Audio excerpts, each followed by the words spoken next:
আসসালামু আলাইকুম। এ পর্বে আলোচনা করব মাইক্রোসফট এক্সেলের একটি গুরুত্বপূর্ণ ফর্মুলা, সেটি হচ্ছে কনকাটিনেট। তো চলুন কয়েকটি এক্সাম্পলের মাধ্যমে কনকাটিনেট ব্যবহার দেখাবো। তো আমার এখানে একটি ডেটাবেজ রয়েছে, এখানে ফার্স্ট নেম রয়েছে এবং এখানে লাস্ট নেম রয়েছে। আমি চাচ্ছি এই ফার্স্ট নেম আর লাস্ট নেম একটা কলামে আপনি যুক্ত করতে চাচ্ছেন।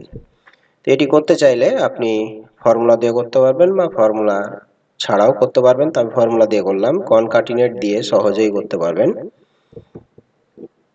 এরপরে কিবোর্ড থেকে ট্যাব কি প্রেস করবেন। টেক্সট 1 আর্গুমেন্ট হিসাবে রয়েছে, টেক্সট 1, টেক্সট 2, টেক্সট 3, এভাবে যতগুলো টেক্সট আপনি জয়েন করবেন এভাবে করে দিবেন। তো প্রথমে হচ্ছে একটি প্রথম আর্গুমেন্ট হচ্ছে টেক্সট 1, দ্বিতীয় হচ্ছে টেক্সট 2। তো আমি প্রথম যে লেখাটি যুক্ত করতে চাচ্ছি সেই লেখাটি ক্লিক করবেন, এরপরে কমা দিবেন, এরপরে দ্বিতীয় লেখাটিতে ক্লিক করবেন।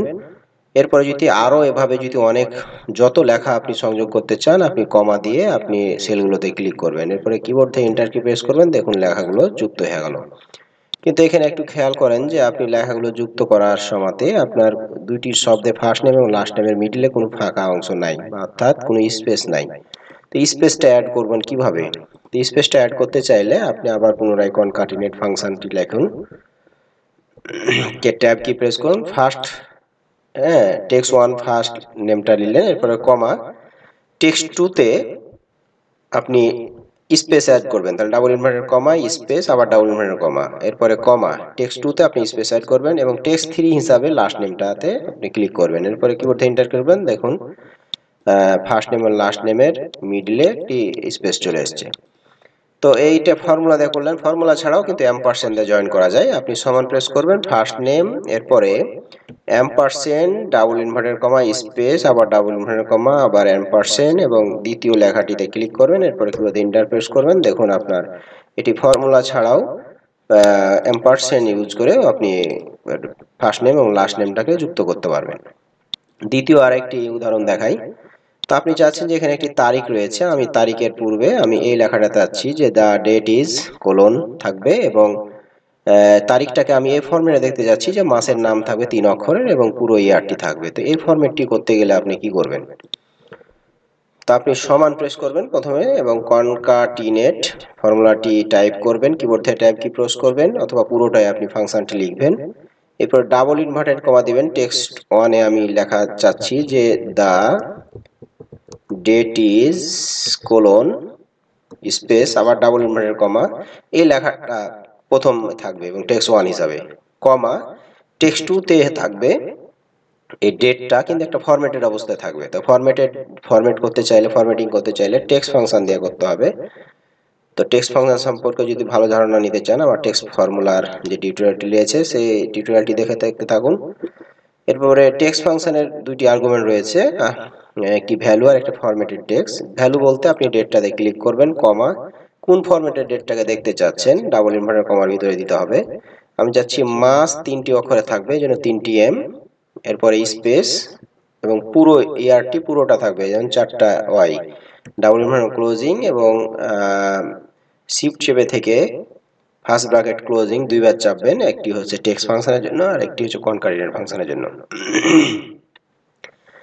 এরপরে কিবোর্ড থেকে এন্টার কি প্রেস করবেন। দেখুন আপনি যেমনটা চেয়েছিলেন তেমনটি হয়ে গেল। এরপরে আরেকটি এক্সাম্পল দেখাই। আমি যাচ্ছি, এখানে কিছু নাম্বার রয়েছে, আমার কন্টাক্ট নাম্বার, যেহেতু আমাদের বাংলাদেশে 11 ডিজিটের কন্টাক্ট নাম্বার এবং প্রতিটি কন্টাক্ট নাম্বারের প্রথমে শূন্য একটি সংখ্যা থাকে। তো এই শূন্য সাধারণত এক্সেলে আপনি লিখতে গেলে শূন্য থাকে না, তো শূন্যগুলো অ্যাড করবেন কিভাবে? তো আপনি কনকাটিনেট দিয়ে অ্যাড করতে পারবেন। কনকাটিনেট টেক্সট 1 বলতে আপনি শূন্য অ্যাড করবেন, তো ডাবল ইনভার্টেড কমা শূন্য আবার ডাবল ইনভার্টেড কমা কমা টেক্সট 2 হিসাবে আপনি এই নাম্বারটাতে ক্লিক করবেন, এরপরে আপনি এন্টার প্রেস করবেন। দেখুন আপনার মোবাইল নাম্বারের পূর্বে আপনার শূন্য চলে এসেছে।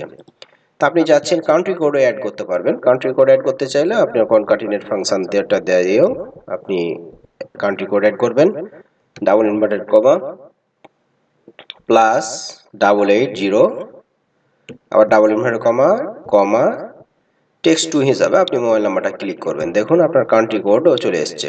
আমি চাচ্ছি কান্ট্রি কোডটাকে একটু ব্র্যাকেটের ভিতরে দিব, তো আপনি এখান থেকে ডাবল ইনভার্টেড কমার ভিতরে আপনি এই ব্র্যাকেটটা দিয়ে দিবেন, এরপর এন্টার প্রেস করবেন। দেখুন আপনার কান্ট্রি কোডটা ব্র্যাকেটের ভিতরে চলে আসলো।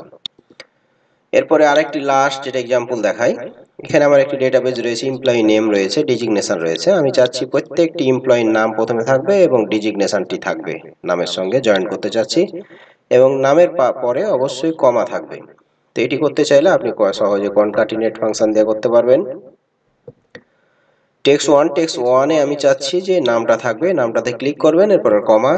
টেক্সট 2 তে আমি চাচ্ছি কমা চাচ্ছি, তাহলে ডাবল ইনভার্টেড কমা, আবার কমাটা দিবেন, আবার ডাবল ইনভার্টেড কমা, মানে ডাবল ইনভার্টেড কমা ওপেনিং এবং ক্লোজিং এর মিডলে একটি কমা থাকবে, অর্থাৎ নেমের পরে একটি কমা থাকবে, বা আপনি অন্য চিহ্ন ব্যবহার করতে পারেন।